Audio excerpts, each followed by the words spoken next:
Good evening, dear listeners, and a very warm welcome to you all.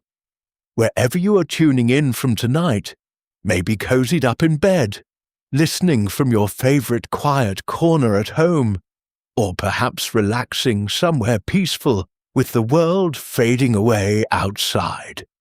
I'm so glad you've joined me here. Take a slow, deep breath. Let your shoulders drop. Maybe pull the covers up a bit higher and feel the day gently slip away. Stonehenge stood silent under the pre-dawn sky, its ancient stones like silent actors awaiting their cue. Elegant guests from a nearby country estate had gathered for a ritual viewing of the spring equinox sunrise, each playing their part in this theatrical nod to pagan mysteries. Then Lord Archibald Harrington was found sprawled at the centre, his body arranged as if in ancient sacrifice. A dagger plunged into his chest amid chalk-drawn symbols. Blood stained the dew-wet grass, and a faint scent of incense lingered. But the police saw only a mad cultist's work. But Hercule Poirot saw a performance. Someone in this circle of wealth was playing innocent while directing murder. The curtain rises. Chapter 1. The stage is set. Stonehenge stood silent under the pre-dawn sky. Massive stones arranged like ancient actors frozen mid-bow.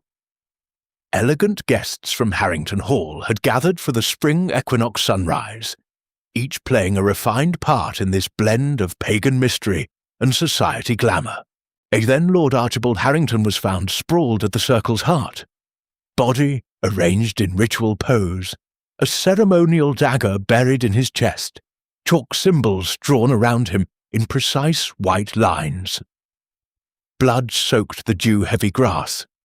A faint trace of incense hung in the cold air. The police saw the work of some deranged cultist, but Hercule Poirot saw a performance.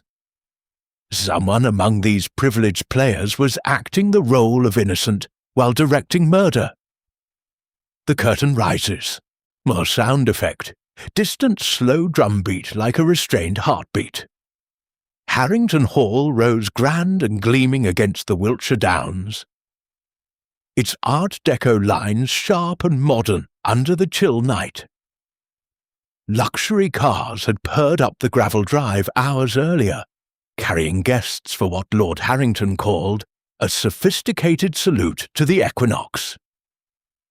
Inside, the drawing-room glowed with warmth from a roaring fire.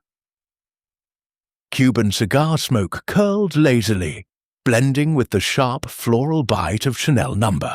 05 and the softer sweetness of hothouse lilies arranged in crystal vases. Polished mahogany panels reflected the flicker of flames from marine. Velvet curtains framed tall windows where rain tapped a soft, persistent rhythm. Poirot, invited as a guest of distinction, stood near the fireplace, small and precise in his immaculate evening clothes. He tilted his egg-shaped head, green eyes bright with interest as he watched the cast assemble. Lord Harrington dominated the room, like a leading man accustomed to applause. Booming voice, expansive gestures, tweed jacket rough under accidental brushes. He enthused endlessly about solar alignments. Ancient rites reborn for modern minds. Lady Eleanor Harrington moved among the guests with practiced grace, velvet evening gown whispering against parquet floors. Her kid gloves were soft against the smooth stem of a champagne flute, and the liquid inside chilled her fingers while the fire warmed her bare shoulders. She smiled, but Poirot noted the faint tension at the corners of her mouth, like an actress holding a difficult expression too long. The supporting players completed the ensemble. Dr. Victor Langston, archaeologist and family friend, carried the faint scent of sandalwood cologne on his linen suit. His hands moved restlessly over a leather-bound notebook. Miss Sophia Thorne, the young niece, fidgeted with a crisp linen napkin, silk dress rustling every time she shifted. Mr. Reginald Blackwood, Harrington's business partner, exuded calm efficiency, his voice steady amid the tinkling of crystal and the grandfather clock's solemn chime. Mrs. Beatrice Caldwell, a long-time society acquaintance, stood slightly apart. Marble composure, cool eyes watching everything, her Worth perfume cutting cleanly through the warmer scents of wood smoke and coffee. As the hour approached, the party set out along damp earth paths toward the stones. Footsteps muffled by night grass, the group passed under a sky slowly lightening. Harrington led, still talking of solstices and shadows. Poirot walked near the rear, smoothing an imaginary wrinkle from his sleeve, senses alert to every detail. The cold bite of air on his face, the distant crackle of the hall fire fading behind them, the soft pop of a final champagne cork carried on the wind. Dawn arrived with theatrical precision. A single ray pierced the heel stone, sliding across the circle like a spotlight. Gasps rose, then a scream. Harrington lay at the centre, arms spread, dagger gleaming wetly in first light. The chalk symbols around him looked almost too perfect, too deliberate. Police boots soon thudded across the grass. Officers muttered of madmen and midnight rituals. Poirot merely adjusted his moustache thoughtfully and murmured, "Mais non, this is no chaotic madness. This is a carefully rehearsed scene, and the theatre of crime has opened its curtain." Observe, mon ami, this host played the passionate ritualist with such enthusiasm, almost as though he were writing his own exit. The ancient stones are mere props. The real drama unfolds among the living cast. You watch with Poirot, no? You see how the sunrise reveals more than alignments. It throws harsh light on hidden roles. Poirot approached Lady Eleanor first. She clutched a silk handkerchief, shoulders shaking in what appeared textbook grief. Had she wept, yes? The handkerchief dabbed at her eyes. The posture was correct, but observe, the linen stayed perfectly dry. No mascara streaked her cheeks. The performance of widow's anguish was technically flawless. Too flawless. I am reminded of the Styles case, where a woman performed shattering sorrow so convincingly that even experienced officers hesitated. She had rehearsed every sob in front of her mirror, timed the tremble of her lip, practiced the exact moment to sway as if faint, yet one detail betrayed her. When shown the poisoned cup, her fingers closed around it with the calm grip of someone who already knew its contents. The body betrays what the face conceals. Hands remember what the heart wishes to forget. This is the psychology beneath every mask. Poirot's little grey cells never forget it. Therefore, this lady perhaps knew of the death before the scream rang out. Her grief is costume, not feeling. You see it now, no? The director has spotted the first flaw in the act. The mask slips. Did you catch it in her steady gaze behind those perfectly timed tears? Watch this performance carefully. Is it truth or theatre? Too perfect, too rehearsed. Truth stumbles, lies flow smooth. Dr. Langston hovered near the body, pretending scholarly detachment while his fingers trembled against cold stone. Miss Thorne stood frozen, untouched champagne flute still in hand, bubbles long gone flat. Blackwood organized statements with crisp efficiency, yet his eyes flicked repeatedly towards the chalk lines. Mrs. Caldwell remained apart, velvet calm, unbroken, yet Poirot heard her breath catch, a single missed cue. Ask yourself, why does the scholar avoid touching the symbols he claims to understand so well? Consider the psychology. What role does this person need to play right now? The tension rises. Someone will break character soon. Back at the hall, the drawing room felt smaller, heavier, though furniture wax gleamed under morning light. Fresh lilies perfumed the air like an ironic funeral tribute. Poirot arranged a few objects on a side table with symmetrical precision, small hands steady. "The stage is set," he said softly, perhaps to the empty chairs, perhaps to you. "The actors have taken their places. Let the drama begin." Chapter 2. Enter the players. Harrington Hall's drawing room transformed into an intimate stage the morning after the Equinox tragedy, as velvet curtains were drawn halfway against the grey Wiltshire light, letting just enough pale sun fall across polished mahogany and gleaming parquet.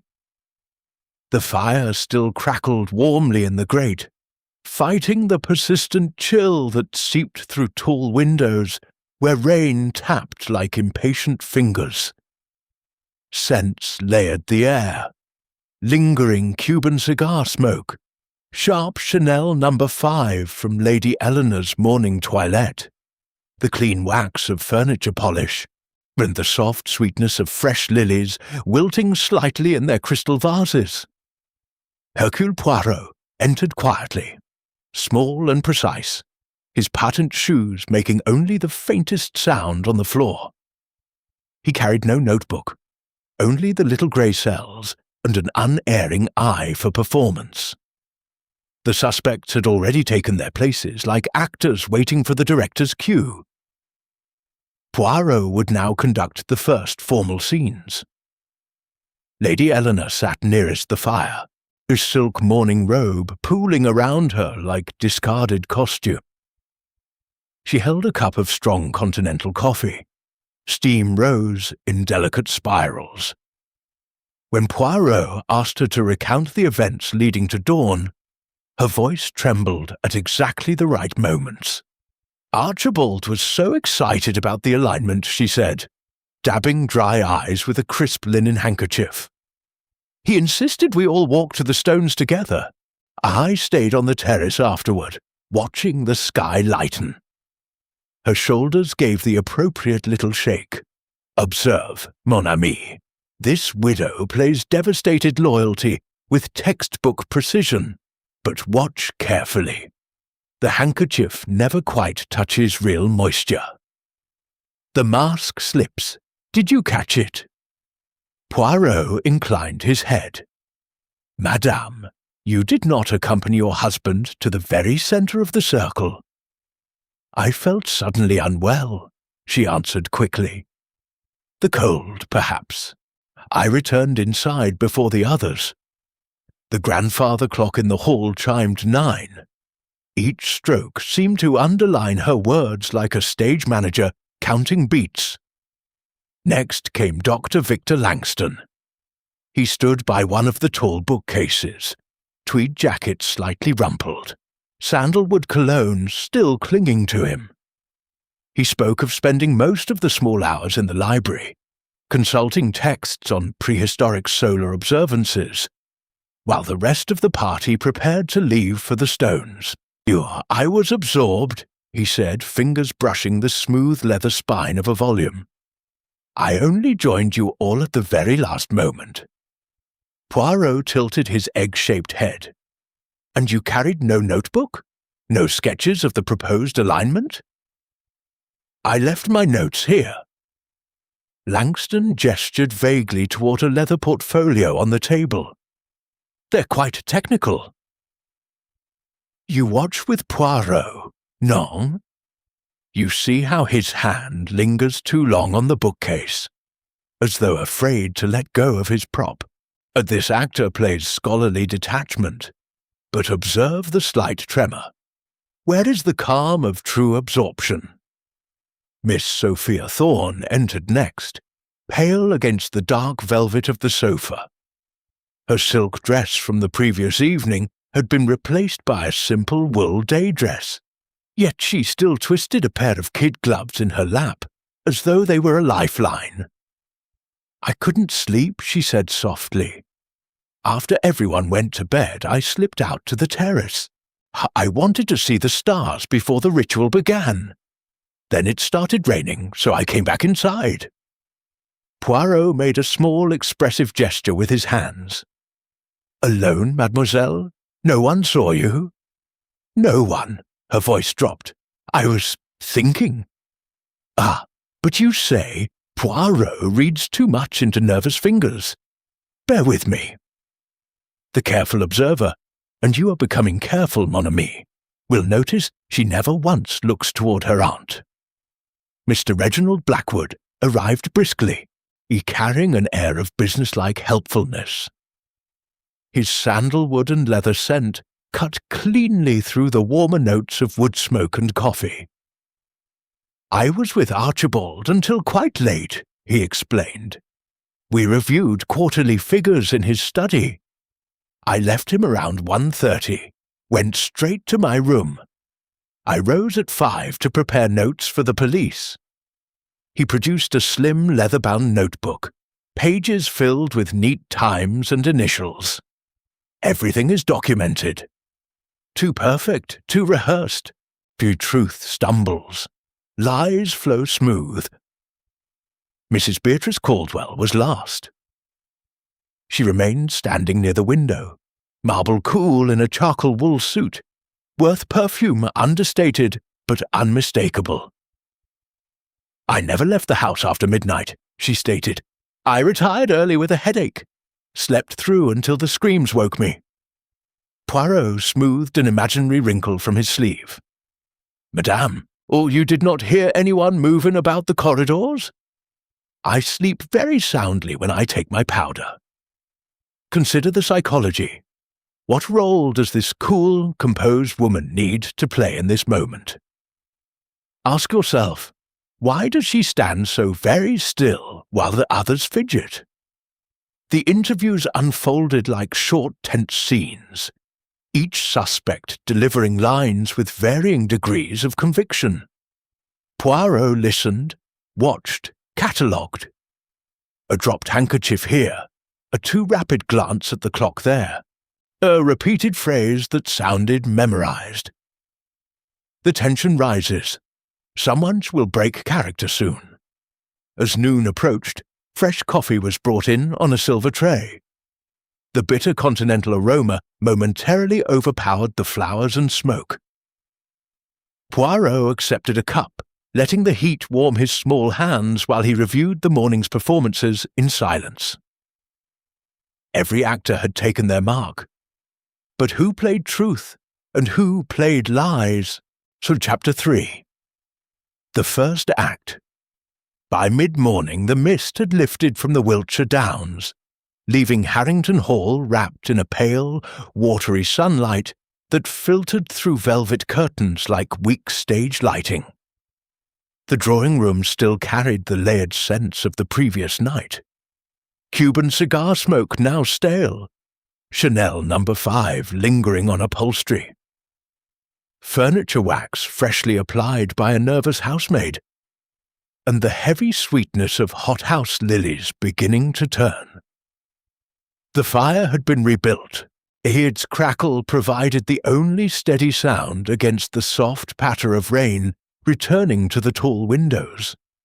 Hercule Poirot paced slowly before the assembled suspects, small hands clasped behind his back, green eyes moving from face to face like a director scanning his cast for the first real crack in rehearsal. "Mes amis," he began quietly, "the police believe a stranger crept onto the stones in the dark hours and committed an act of lunacy. Poirot does not share this convenient opinion. The chalk symbols were drawn with ruler precision. The dagger was placed with theatrical symmetry. This was no outburst of madness. This was a performance." He stopped before Dr. Victor Langston. "Doctor, you are the expert in these matters. Tell us again, why did the symbols around Lord Harrington's body not match any known Bronze Age solar rite?" Langston straightened in his chair. Tweed jacket creased from hours of sitting. Its sandalwood cologne mixed uneasily with the wood smoke drifting from the hearth. "They appear to be a modern pastiche," he admitted. "Someone has combined elements from several traditions. It's not authentic." "Not authentic," Poirot repeated softly. "A pastiche. A costume assembled from scraps. Much like certain alibis we have heard this morning. Observe, mon ami. This scholar's scholarly mask is wearing thin, and the mask slips. Did you catch how his fingers tightened on the arm of the chair when authenticity was questioned? Watch this performance carefully. Is it truth or theatre?" Poirot turned next to Miss Sophia Thorne. She sat very straight, kid gloves folded in her lap like a prop she no longer knew what to do with. "Mademoiselle, you spoke of stargazing on the terrace, yet the rain began shortly after midnight. Your shoes were quite dry when I examined them earlier. Dry shoes do not walk far in wet grass." Sophia's lips parted, then closed. A flush rose under her pale skin. "I came back inside sooner than I said." "Sooner? And where did you go when you came inside?" She looked down at her gloves. "To my room." Poirot made a small, expressive gesture. "To your room, alone, with no one to confirm it." "You watch with Poirot, non?" You see how her eyes flick toward the door, as though hoping for an interruption that will never come. And this actor plays wounded innocence. But observe the colour rising in her cheeks. Where is the calm? Reginald Blackwood cleared his throat. "If I may, Monsieur Poirot, surely these are minor discrepancies. People become confused in shock." "Confused, oui," Poirot replied. "But confusion does not produce perfectly aligned chalk lines at 4 o'clock in the morning. Nor does it explain why a certain letter, found this morning tucked inside a volume of archaeological notes, was addressed to Lord Harrington, and signed with your initials, Mr. Blackwood." Blackwood's face remained composed, but a muscle jumped at the corner of his jaw. "That was a routine business matter." "A routine business matter sealed with red wax and hidden in a book on druidic solar alignments?" Poirot tilted his head. "Curious." The grandfather clock in the hall struck 11, and each chime seemed to tighten the air in the room. Mrs. Beatrice Caldwell spoke for the first time that morning, voice low and controlled. "You are implying conspiracy, Monsieur Poirot. That is a serious accusation." "Poirot implies nothing, madame. Poirot observes, and what he observes is that every player on this stage is reciting lines that do not quite match the scenery. Ask yourself, why does the calmest member of the cast suddenly feel the need to defend the group? Consider the psychology. What role does she need to play to keep the curtain from rising too soon?" Poirot allowed a moment of silence. The fire snapped.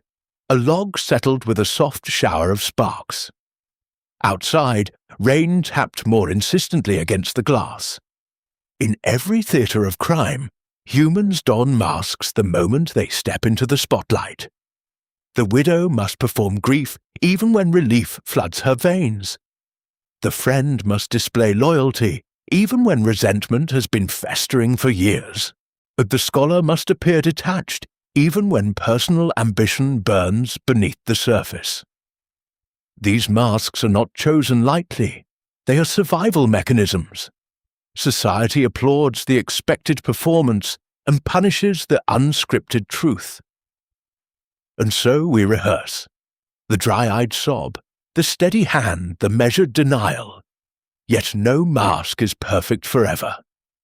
The little grey cells wait patiently for the moment when breath quickens, when fingers betray, when eyes slide away from the truth they can no longer meet. I am reminded of the case of Roger Ackroyd. where a man performed shocked horror so flawlessly that even Poirot was, for one dangerous heartbeat, deceived.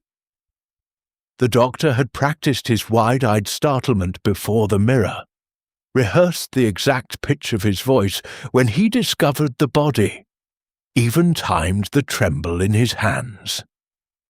But one small detail undid him. When offered a glass of water to steady his nerves, he accepted it with fingers rock steady. A truly shocked man spills. A guilty man does not. The body remembers its crime, even when the face has learned its lines by heart. This is the eternal truth of the theatre. No performance can outlast the weight of its own deception. Therefore, the first act of our present drama concludes with a single certainty. Someone in this elegant house knew the dagger would find Lord Harrington's heart long before dawn broke over Stonehenge. Their grief, their shock, their helpfulness, all costume. And costumes, mon ami, eventually become uncomfortable. Too perfect, too rehearsed. Truth stumbles, lies flow smooth. The careful observer, and you are becoming careful, mon ami, will notice how Lady Eleanor's handkerchief has remained folded in her lap throughout this entire scene. Not once has she needed to raise it. The first act concluded. Chapter 4. Rehearsed lines. The library at Harrington Hall had become the most tightly focused stage of the afternoon. Tall mahogany bookcases rose like dark velvet curtains. Their shelves gleamed with fresh wax under the soft glow of green-shaded reading lamps. A low fire burned steadily in the grate, sending out warmth that battled the persistent chill drifting in from tall windows, where rain now fell in steady silver sheets. The air held a complicated perfume, old leather bindings, faint traces of sandalwood cologne, the sharp bite of furniture polish, and, over everything, the sweet heavy decay of lilies that had been forgotten in a corner vase. Hercule Poirot stood near the central reading table, small hands resting lightly on its polished surface. He had summoned the suspects one by one, not to the grand drawing-room this time, but here, among the books and shadows, where lies felt heavier and silence pressed closer. Reginald Blackwood entered first. He carried himself with the same brisk confidence he had shown all morning, yet the leather portfolio under his arm looked suddenly too thin to contain all of the answers he claimed to have. Monsieur Poirot, he began before being asked, I have re-examined my notes from last night. I left Lord Harrington at precisely 1:42 a.m. I noted the time because the hall clock chimed as I closed the study door. Poirot tilted his head. Admirable precision, monsieur, and yet he opened a small folded paper he had taken from his pocket. The hall clock was found to be 7 minutes slow this morning. A servant confirmed it had not been wound properly since Tuesday, so your 1:42 becomes 1:49. A small difference, perhaps, but small differences have sent men to the gallows. Blackwood's smile remained fixed, but his fingers tightened on the portfolio until the leather creaked. Observe, mon ami. This partner recites his timeline like an actor who has memorized every syllable. But watch the hands. The knuckles whiten. The mask slips. Did you catch it? Next came Lady Eleanor. She had changed into a simple charcoal day dress, yet the silk scarf at her throat still carried the faint echo of Chanel No. 5. She sat in the high-backed chair nearest the fire, posture perfect. I have already told you everything, she said quietly. I returned to the house. I took a sleeping powder. I woke to screams. Poirot moved closer. Madame, your bedroom window overlooks the path to Stonehenge. Even through rain and darkness, a lantern moving along that path would be visible. Did you see no light at all?" Her gaze dropped to her lap. "I was already asleep." "Asleep," Poirot repeated softly. "With the powder. Yet the bottle on your dressing table is still almost full. One would expect a grieving widow to have taken at least 2 doses in such distress." The fire snapped. A small shower of sparks rose up the chimney.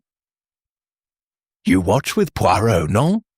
You see how her fingers twist the silk scarf, slowly, deliberately, as though rehearsing calm. This performance of exhaustion is careful. Too careful. Dr. Victor Langston followed. I stood just inside the doorway. Tweed jacket unbuttoned now. Sandalwood scent mingling uneasily with wood smoke. "I have been thinking about those symbols again," he said quickly. "I believe I can explain the discrepancy. It was a deliberate anachronism. Someone's attempt to blend Celtic and Neolithic motifs for dramatic effect." Poirot made a small gesture toward the desk. "Dramatic effect? Oui. And yet when I asked you this morning whether the symbols were authentic, you called them a pastiche. Now they are deliberate. Which is it, Doctor?" Langston opened his mouth, closed it. His hand rose to adjust his tie. A gesture too abrupt, too late. "Ah, but you say Poirot is splitting hairs. Bear with me, the careful observer, and you are becoming careful, mon ami, will notice how quickly the expert rewrites his own script when cornered." Miss Sophia Thorne was summoned last. She entered hesitantly, kid gloves clutched in both hands like a talisman. The wool dress she wore today made no sound as she moved, yet every step seemed to cost her something. "Mademoiselle," Poirot said gently, "you changed your story once already. You said you were on the terrace until the rain began. Then you said you returned sooner. Now I ask you a simpler question. Did you see anyone else outside after midnight?" Sophia's eyes filled suddenly. Real tears this time, not the dry performance of the morning. I saw someone," she whispered, "near the garden gate, as carrying something long, wrapped in cloth." Poirot leaned forward slightly. "And you said nothing, why?" "Because," her voice broke, "because I was afraid it was my uncle. Coming back early. I didn't want to interrupt. Too perfect, too rehearsed. Truth stumbles, lies flow smooth." Poirot allowed silence to stretch.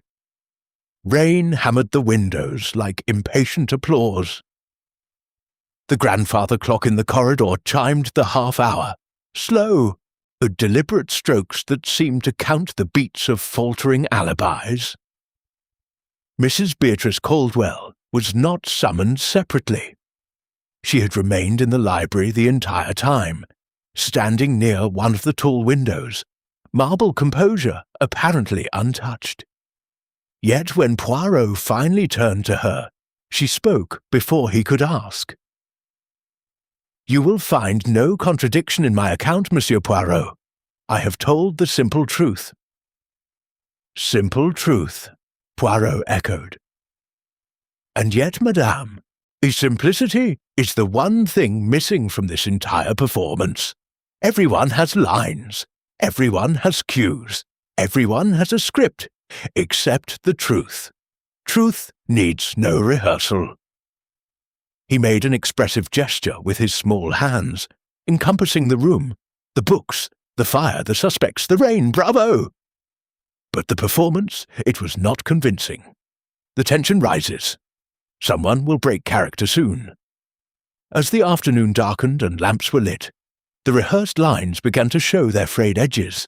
Blackwood's precise times shifted under pressure. Lady Eleanor's sleeping powder remained untouched. Langston's expertise rewrote itself. Sophia's tears were no longer dry. Even Mrs. Caldwell's perfect stillness began to feel like strain. Poirot arranged 3 objects on the reading table with meticulous symmetry.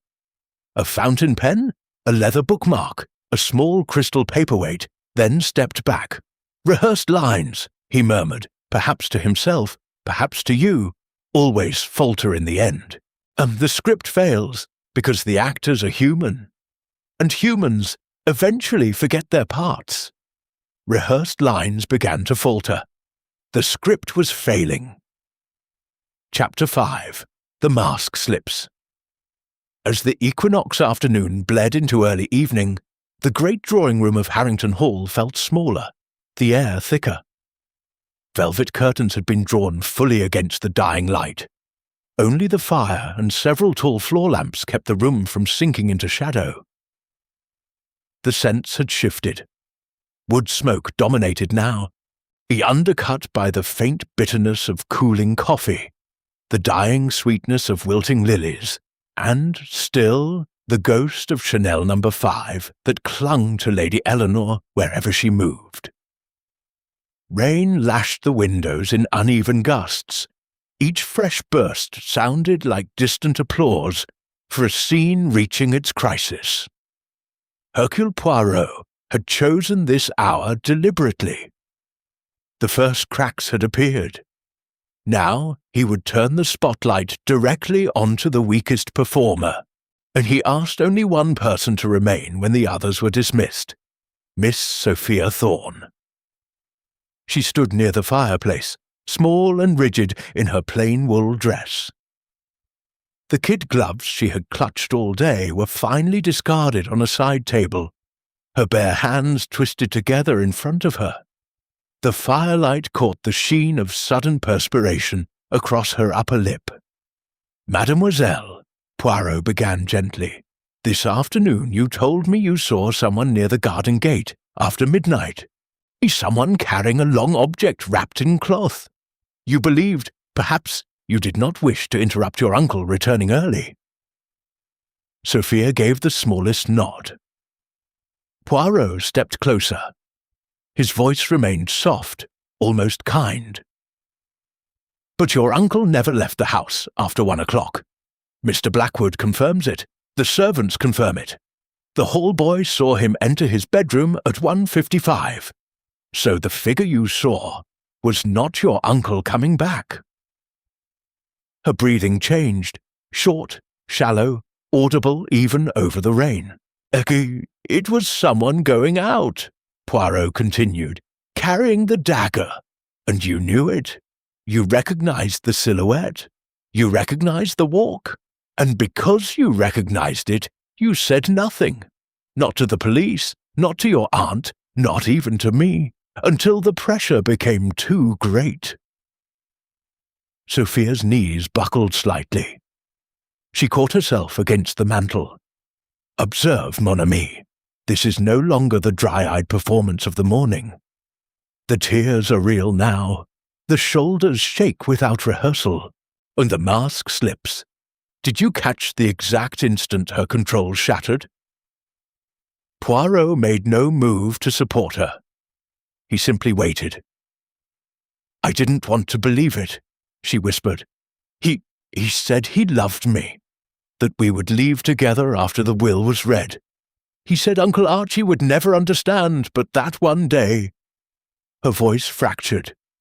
"He asked me to wait on the terrace, to watch, to make sure no one followed.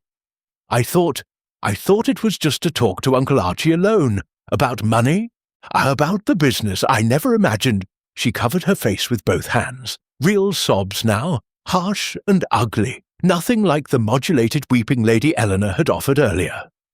Poirot tilted his head, green eyes gleaming in the firelight. "Mademoiselle, you are not the murderer, but you are an accessory after the fact. You knew a crime was being planned. You stood sentinel, and when the deed was done, you kept silent, out of love, out of fear, out of shame. That is why your shoes were dry. You never walked far. You stayed near the house, watching." Sophia sank slowly onto the nearest chair, as though her strings had been cut. Poirot allowed a long silence. The rain filled it. I'm reminded of the Orient Express tragedy, where a woman performed unbreakable composure through days of questioning. She answered every inquiry with perfect calm, offered tea with steady hands, even smiled at appropriate moments. Yet the strange showed, in tiny ways, the way she always positioned herself nearest the door, the way her gaze flicked toward any mention of the victim's name. Her mask was magnificent, until the moment Poirot placed the monogrammed handkerchief in front of her. Then the facade collapsed, not with tears, but with one terrible wordless sound, the sound of a soul that could no longer pretend. Guilt is a weight no actor can carry forever. Sooner or later the body refuses the role. So it is here. Could this young woman's love was real. Her guilt is real. Her collapse is real. The performance of innocence has ended, not because she was caught in a lie, but because she could no longer bear to speak one. Therefore, the mask has fallen. Beneath it, the true face at last, frightened, ashamed, human. Poirot spoke again very quietly. You will tell the police everything, mademoiselle. Not for me, for yourself. Truth is the only exit from this theatre. Sophia lifted her head. Tears streaked her face, and for the first time she looked younger, smaller, uncostumed. I will, she said, I promise. The fire snapped loudly. A log broke apart and sent a shower of sparks upward. Outside, the rain eased for a moment, as though the sky itself paused to listen. You watch with Poirot, non? You see how relief and terror fight in her eyes. This is no longer acting. This is confession. Ask yourself, how long can any of us carry a secret that burns? Consider the psychology. Love can blind. Fear can paralyze. But guilt, even love cannot silence guilt forever. Too perfect, too rehearsed. Truth stumbles, lies flow smooth, until they don't. Poirot turned toward the door. The other suspects waited in the hall. He could hear their low voices, the soft clink of glasses, the nervous rustle of silk and tweed. The mask has fallen, he murmured, perhaps to Sophia, perhaps to you. And now the others will feel the draught. The stage grows colder. The curtain is rising on the final act. The mask had fallen, or beneath it, the true face at last. Chapter 6. Behind the Curtain. Night had fallen completely over Harrington Hall. The Grand Library, once bright with afternoon lamplight, now depended entirely on the fire and a single green-shaded desk lamp. Shadows stretched long across the polished mahogany shelves. The air was dense with the scent of smouldering logs, old leather, lingering traces of sandalwood cologne, and the faint, sickly sweetness of lilies that had finally been removed to the kitchen. Rain continued its steady drumming on the tall windows. A constant undertone, like muffled stage hands shifting scenery in the dark. Hercule Poirot had drawn the suspects back into this smaller, more intimate space, not for confrontation, but for revelation. One by one, he peeled back the layers they had so carefully constructed, exposing the hidden wires and pulleys that had moved the drama forward. He began with Dr. Victor Langston. Doctor, Poirot said quietly, your resentment toward Lord Harrington was not born yesterday. For 7 years you laboured on a monograph concerning Bronze Age solar observatories. When it was ready for publication, Lord Harrington, your patron and friend, quietly submitted a similar paper under his own name to a prestigious journal. Your name appeared only in the acknowledgements, a single footnote. Langston's face drained of colour. He stood very still beside one of the tall bookcases, our fingers pressed against the smooth leather spine, of a volume as though it could anchor him. "I forgave him," he said hoarsely. "Years ago. Forgave, oui, but did not forget. You continued to dine at his table, to advise him on his little Equinox spectacles, to smile at his boasts. All while, the monograph you had dreamed of publishing gathered dust in your desk drawer. Loyalty masked as friendship. Friendship masking hate. Observe, mon ami, this scholar has worn the mask of the loyal colleague so long that even he half believed it. But watch now. The fingers whiten against the book. The breath shortens. The mask slips. Did you catch the exact moment truth pierced through? Next, Poirot turned to Reginald Blackwood.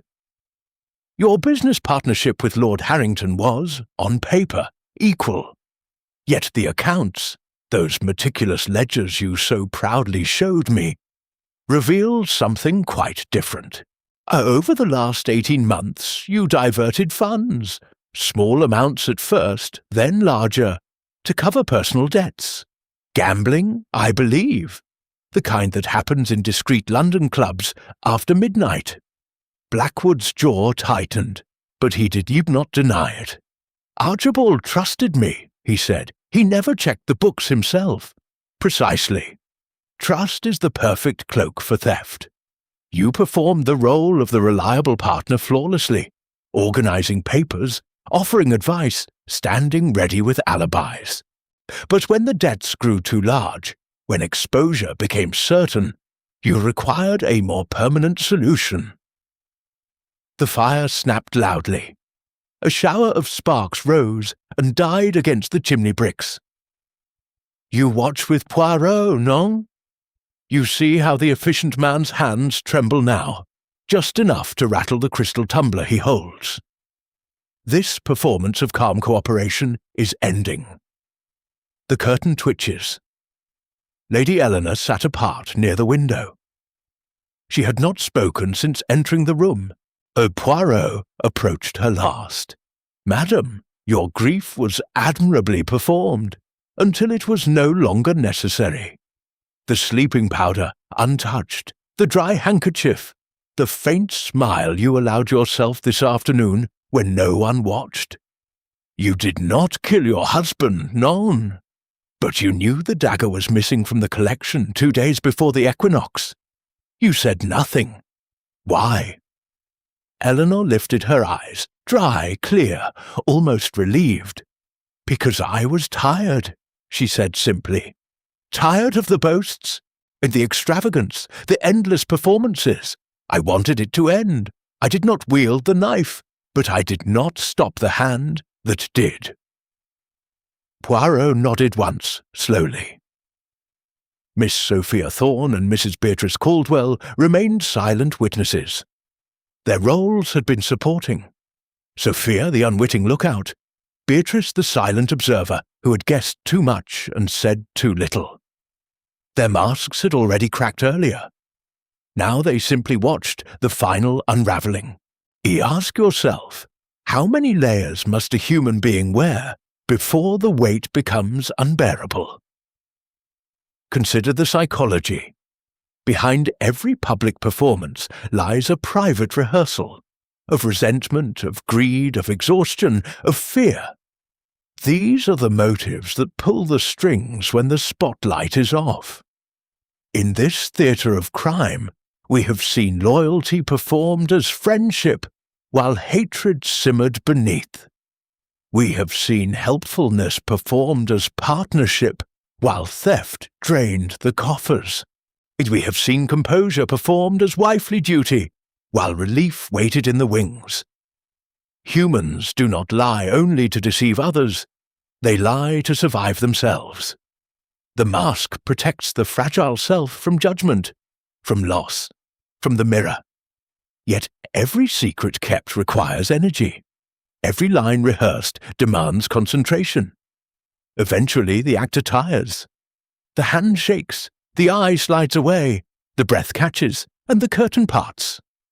I recall the ABC murders, where a killer staged a series of apparently random crimes to conceal one personal murder.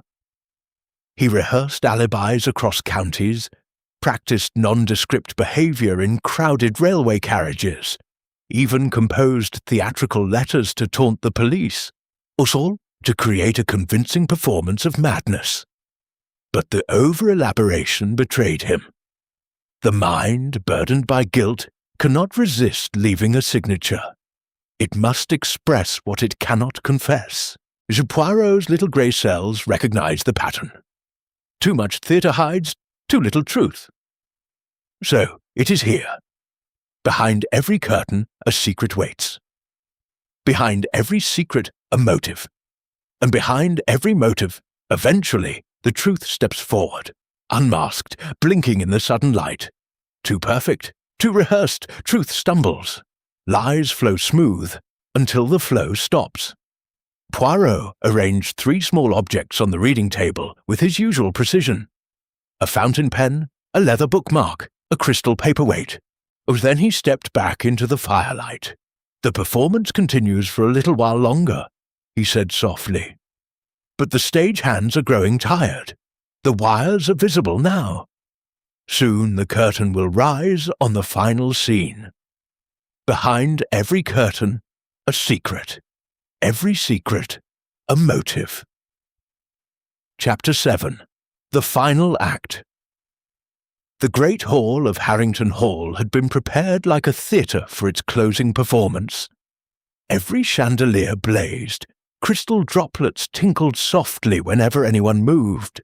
Velvet curtains framed the tall windows, shutting out the night and the rain that still fell in tired sheets. A long mahogany table stood at the centre, surrounded by high-backed chairs. On it rested only one object, the ceremonial dagger, cleaned now, but still bearing faint dark traces along the blade. The air held the last traces of the day's scents: furniture wax, dying wood smoke, the faint bitterness of cold coffee, and the sharp, unmistakable edge of fear. Hercule Poirot stood at the head of the table, small and immaculate, hands clasped behind his back. The suspects entered one by one and took their places without being told. They knew the curtain was rising for the last time. "Mesdames et messieurs," Poirot began in his quiet, precise voice, "you have each performed for Hercule Poirot. Some performances were brilliant, some were clumsy, but all were performances. Tonight the masks come off. Let us review the roles you have played." He turned first to Lady Eleanor. "Madam, you played the grieving widow, the dry handkerchief, the steady hands, the perfectly timed tears that never quite fell. Magnifique technique. But grief does not arrive already rehearsed. You knew the dagger was missing. You knew your husband would die. You did not strike the blow, but you did not prevent it. Relief, not sorrow, was your true emotion, and the mask of mourning was only worn until the will could be read." Eleanor lifted her chin. No denial came, only a long, slow exhalation. Poirot moved to Dr. Victor Langston. "Doctor, you performed the loyal friend and scholarly adviser. You smiled at his table, advised on his rituals, forgave his theft of your work, or so you claimed. But resentment does not vanish because one smiles. You hated him. You hated him enough to help plan his death, though you did not hold the knife. Your alibi was the library, yet no servant saw you there after 1 o'clock. You lied to protect another. Loyalty masked as friendship, friendship masking hate." Langston's shoulders sagged. His fingers, which had gripped books so tightly all day, now lay open and empty on the table. Next, Miss Sophia Thorne. "Mademoiselle, you played the innocent niece, the wide eyes, the trembling hands, the tearful confession that came just late enough to seem genuine. You loved, you were promised escape. You stood watch on the terrace, not to stargaze, but to guard the path. You saw the figure leave with the wrapped dagger. You said nothing. Innocence masked as love. Love masking complicity. Sophia stared at the table. Fresh tears fell, silent this time, no performance left in them.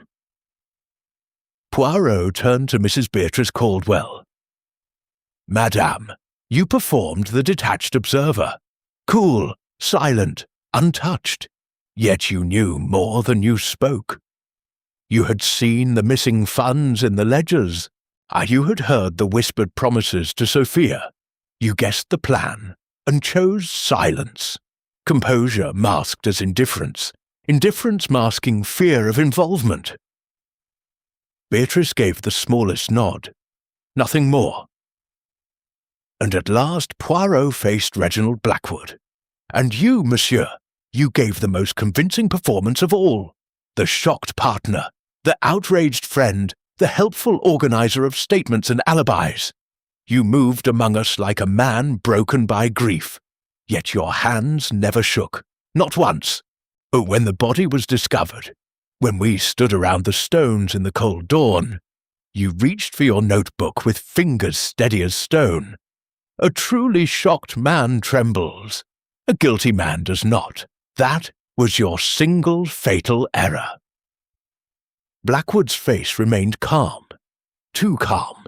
You poisoned the champagne Lord Harrington drank before the walk to the stones. Poirot continued. A slow poison, tasteless in dry champagne, to weaken him. Then, when the group reached the circle, and the others were distracted by the first ray of sun, you struck. You arranged the body. You drew the symbols, carefully, precisely, from notes you had studied for months. You staged a ritual murder to disguise a simple crime of greed. Embezzlement had gone too far. Exposure was certain.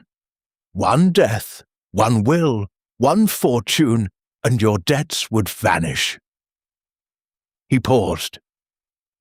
The chandelier tinkled overhead like faint, ironic applause. I am reminded of the death on the Nile case, where a killer performed devoted love, turned to sudden hatred so convincingly that suspicion passed them by for days. She rehearsed every glance, every tear, every helpful gesture. She walked the deck practicing calm footsteps. Yet one tiny detail betrayed her. When the murder weapon was produced, her eyes went to it first, instinctively, hungrily. The guilty mind cannot help but look toward its own deed. Poirot saw it then. He sees it now. Oh, the psychology is the same. Guilt demands perfection, but perfection itself becomes the tell. Therefore, Mr. Blackwood, your steadiness was not strength. It was confession. Blackwood looked up at last. His voice was low, almost conversational. You have no direct proof. Poirot needs no fingerprints when he has the psychology, Poirot replied. The steady hand, the too-perfect timeline, the hidden letters, and the untouched champagne flute you pressed upon Lord Harrington at 3 a.m., the one no one else drank from. The little grey cells have spoken. Silence fell, thick as the velvet curtains. Poirot drew himself up to his full, still modest height. The performance is over. The curtain falls. The truth takes her bow. He made one final, expressive gesture with his small hands, encompassing them all. Observe, mon ami. This is the moment the theatre has been building toward. Every mask has cracked. Every line has faltered. The spotlight of truth burns brightest now. You watch with Poirot, non? You see the guilt settle on the shoulders like a heavy cloak. The tension that has held us all these hours releases. The final act concluded. Only truth survived the curtain call. Chapter 8. Curtain Call. Morning light returned to Harrington Hall with a gentleness the previous days had denied. The rain had finally ceased during the night. Now pale February sun slanted through tall windows, catching motes of dust that drifted across the polished parquet like the last remnants of a spent performance. The grand drawing-room felt strangely empty, despite the presence of people.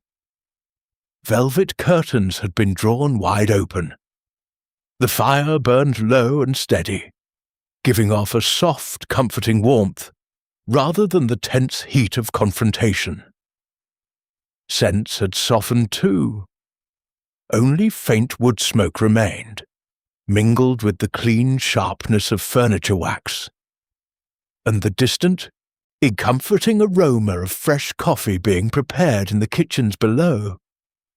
The performance was over. The spotlight had moved on. Lady Eleanor Harrington stood near one of the long windows, dressed in simple grey wool, no silk, no perfume, no rehearsed posture. She held a cup of hot coffee between both hands. Steam rose in slow spirals. When the police sergeant entered to confirm arrangements for the formal statement, she turned without haste. "I will sign whatever is necessary," she said quietly, "if there is no need for further pretense." Her voice carried none of the modulated grief of the first morning. No dry handkerchief, no trembling shoulders, only a calm, almost weary relief. Poirot, standing near the fireplace, observed the change without comment. The mask of the grieving widow had been set aside. What remained was a woman who no longer needed to play any part at all. Dr. Victor Langston sat in one of the deep armchairs, tweed jacket unbuttoned, her tie loosened for the first time since Poirot had met him. His sandalwood cologne had faded.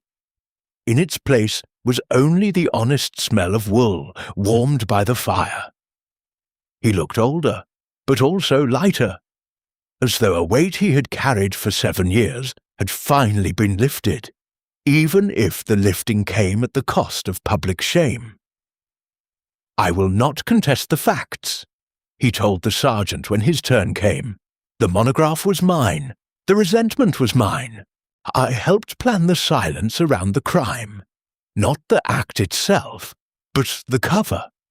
That is enough." He spoke without flourish, without the scholarly defensiveness that had marked every previous conversation. The performance of loyal friendship had ended. What remained was simple, unadorned truth.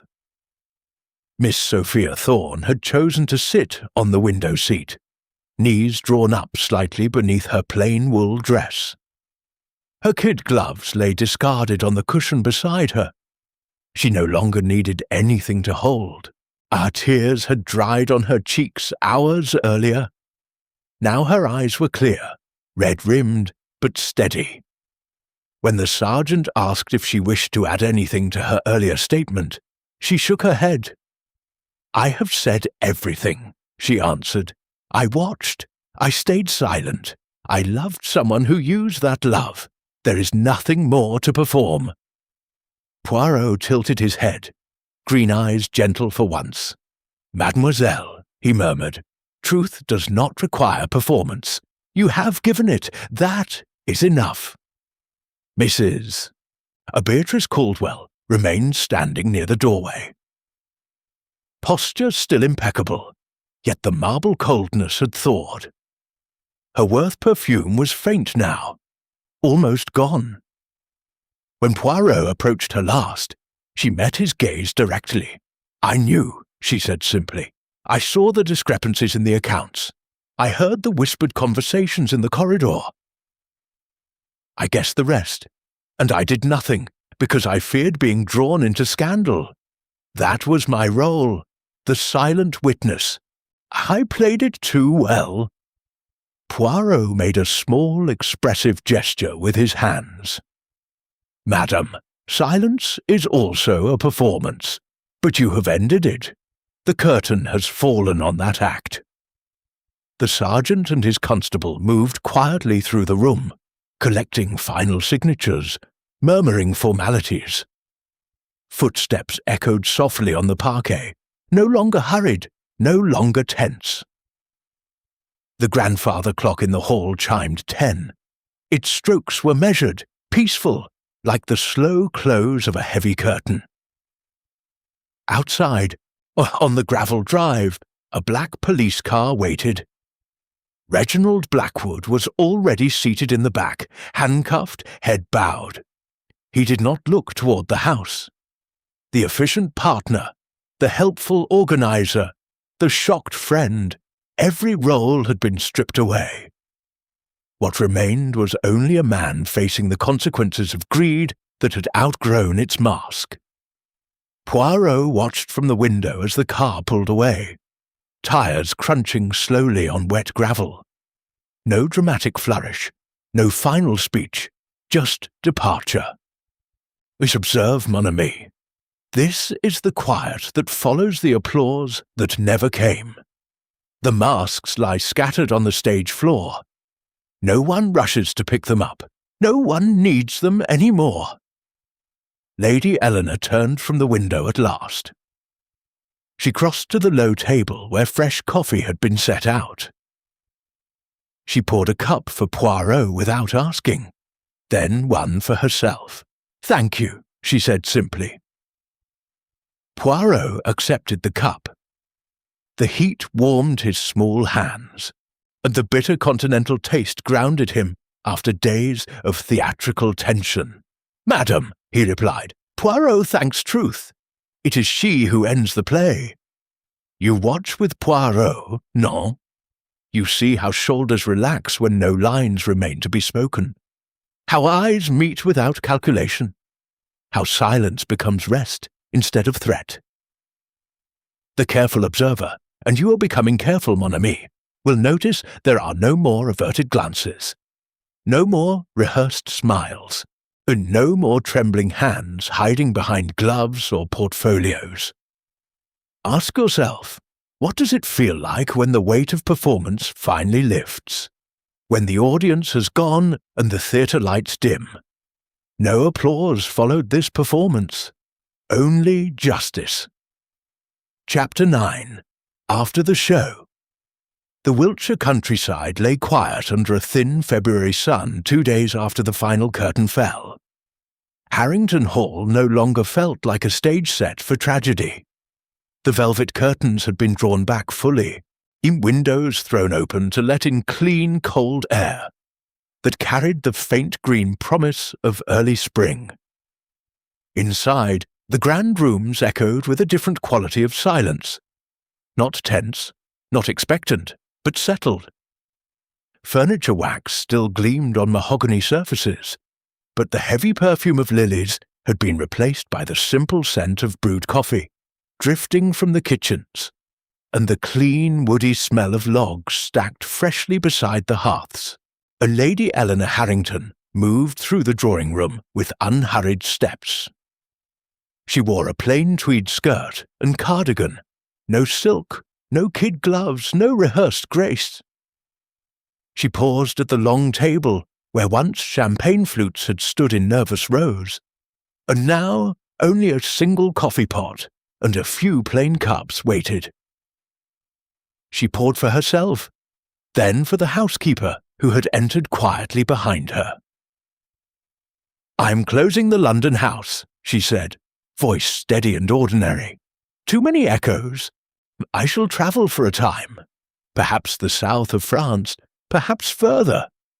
Somewhere the sun does not rise over stones that remember blood." The housekeeper nodded without comment. No theatrical sighs, no performance of widowhood. Just a woman choosing her next scene. Dr. Victor Langston had already left the hall that morning. His tweed suitcase had been modest, his farewell brief. Before departing, he had stood for a long moment in the library doorway, looking at the shelves he had once used as alibi and shield. "I am returning my notes to the University Press," he told Poirot before he went. "Under my name alone this time. No acknowledgements, no footnotes. If they publish it as mine. If not, At least the words will no longer gather dust in someone else's drawer. His shoulders, so long held rigid with resentment, had dropped a fraction. The sandalwood cologne was gone. Only honest wool and the smell of railway tickets remained. Miss Sophia Thorne sat on the terrace now, wrapped in a thick wool rug against the chill. The kid gloves were nowhere in sight. She held a cup of hot coffee between both hands, letting the steam warm her face. A letter lay open on the stone balustrade beside her. Simple notepaper, a friend's handwriting offering a small flat in Bath, and the promise of quiet work in a bookshop. "I thought love would be dramatic," she said when Poirot joined her for a moment. "All whispers and promises under starlight." Instead, it was lies dressed as devotion. I was part of the lie, but I am finished with costumes. Her eyes were clear. No more trembling, no more wide-eyed innocence. Just a young woman looking toward a future she would shape herself. Mrs. Beatrice Caldwell had chosen to remain at the Hall one final day. She stood near the fireplace in the morning room, her posture still impeccable, yet softer at the edges. The marble coldness had thawed into something almost human. "I have written to my solicitor," she told Poirot. "There are charities I have supported quietly for years. I shall make the support public now. No more hiding behind discretion. Discretion was only another mask." She smiled, small, genuine, without calculation. Poirot inclined his head.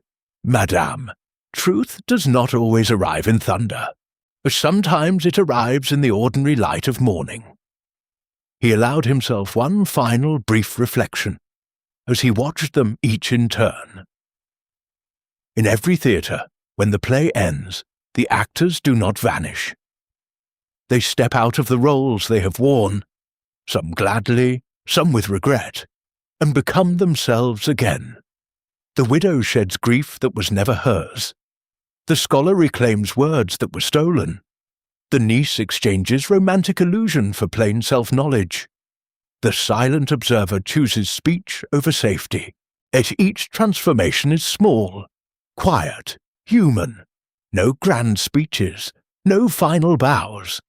Only the slow, steady work of living truthfully after the curtain has fallen. I'm reminded of the cards on the table affair, where 4 players sat around a bridge table, performing civility, while one concealed murder. When the truth emerged, the masks did not shatter dramatically, they simply fell away. One man returned to honest accounting. One woman ceased pretending indifference and embraced the affection she had long denied. Another found courage to face old shame instead of hiding behind wealth. The transformations were not theatrical, they were ordinary, and yet they were profound, because once the performance ends, the soul no longer needs to exhaust itself in pretense. It breathes, it rests, it begins again. So it is here. The stage empties. The props, the dagger, the chalk symbols, the rehearsed alibis are put away. And what remains is not applause, not tragedy, but life continuing in simpler lines. Poirot smoothed an imaginary wrinkle from his sleeve one last time. He had no more scenes to direct. "Observe, mon ami, this is the quiet beauty that follows every great drama. No one performs any more. They simply are. You watch with Poirot, no? You see how the shoulders lower when no audience remains. How eyes meet without fear of judgment. How silence becomes peace instead of threat. And the careful observer, and you are becoming careful, mon ami, will notice there are no more averted glances, no more nervous finger, twisting gloves or portfolios. Only ordinary gestures. A cup lifted, a letter folded, a door opened onto the next day. The theatre emptied. Chapter 10, Poirot. Reviews the performance. Hercule Poirot sat once more in the familiar comfort of his small London flat, and the one overlooking the quiet garden square, where bare branches traced delicate patterns against a pale February sky. A low fire burned steadily in the grate. Beside his chair rested a small table, bearing a porcelain cup of steaming tisane, its herbal fragrance clean and calming after the heavier scents of wood smoke and wilting lilies that had clung to Harrington Hall, and the evening papers lay folded beside him, headlines already moving on to fresher scandals. But one small paragraph in a Wiltshire edition had caught his eye earlier. Local businessman charged in Equinox murder. Police credit meticulous investigation. Poirot permitted himself the smallest of satisfied smiles. The cast had dispersed. Reginald Blackwood awaited trial in a grey cell, his masks of helpfulness and efficiency stripped away forever. Lady Eleanor had departed for the continent, her letters already carrying the lighter tone of someone who no longer needed to perform grief. Dr. Langston's monograph was accepted for publication under his own name alone. No footnotes, no acknowledgements, only the truth of 7 years' labour. Miss Sophia had taken the small flat in Bath. She wrote Poirot a brief, unadorned note. The stars look different when you are not watching for someone else's cue. Mrs. Caldwell had begun quietly directing funds to the charities she had once supported in secret. All of them, in their separate ways, had stepped out of the theatre and back into ordinary life. Poirot sipped his tisane, letting the warmth settle into his small hands while he reviewed, not the evidence, but the deeper performance. Why do people choose theatre over truth? The question is as old as civilization itself. Society hands us roles the moment we are born. The dutiful wife, the loyal friend, the reliable partner, the innocent niece. We learn the lines early, smile when expected, grieve when appropriate, remain composed when scandal threatens. These masks are not always chosen out of malice. Often they are worn for protection. Fear of judgment, fear of loss, fear of the mirror that shows us as we truly are. Greed may drive a man to embezzle, but pride keeps him smiling at the very table he robs. Love may blind a girl to danger, but shame keeps her silent after the crime. The psychology is simple yet profound. The mask preserves the self we wish others to see. Without it, we risk exposure, rejection, collapse. Yet no mask endures forever. Guilt is a restless actor. It cannot resist leaving traces. A hand too steady when it should tremble. A handkerchief never dampened by real tears. A timeline recited with mechanical precision. These are not accidents. They are the psyche crying out for release. The body remembers what the mind rehearses to forget. Adrenaline may steady the guilty hand for a moment, but exhaustion always arrives. When the spotlight of sustained scrutiny burns long enough, the performance falters. The breath catches. The eye slides away. The truth, patient and inexorable, steps forward. I am reminded, vividly, of the Roger Ackroyd case, that quiet village tragedy which tested even Hercule Poirot's little grey cells. The doctor, trusted and respected, performed normalcy with chilling skill after he had struck the fatal blow. He rehearsed his shocked discovery in private.